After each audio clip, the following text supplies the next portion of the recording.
এই pregnancy care nurse কি সত্যি প্রেগনেন্ট মায়েদের জন্য ভালো?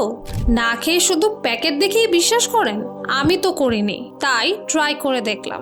জানি না আগে কেউ ট্রাই করেছে কিনা, কিন্তু আমি নিজে খেয়ে বলছি এটা ওর্থ এভরি স্পুন। প্রথমে কিন্তু ভয়ই লাগছিল, কিন্তু না, খুলেই আমি চমকে গেছি। কাঠের চামচ সহ এমন সুন্দর প্যাকেজিং আমি কিন্তু আগে কখনো দেখিনি। বাদামগুলো ছিল একদমই ফ্রেশ, আর এতে ছিল কাঠবাদাম, থাই বাদাম, পামকিন সিড আরও অনেক কিছু। মধুর স্বাদটা ছিল একদমই ক্যারামেলের মতো। ঝাল না, মিষ্টি না, বরং স্মার্টলি ব্যালেন্সড। তবে আসল বিষয়টা বলি, প্রেগনেন্সিতে শুধু ভিটামিন খেয়ে হবে না, দরকার এমন কিছু যা শরীর, মন আর সন্তানের ওয়েলবিং তিনটাকেই কেয়ার করে। এই হানি নাটসের মধ্যে সেটা আছে। এই একটা জিনিস অন্তত নিশ্চিন্তে খেতে পারেন, কারণ এটা বানানোই হয়েছে মা ও শিশুর জন্য যত্ন নিয়ে। একবার ট্রাই করে দেখুন।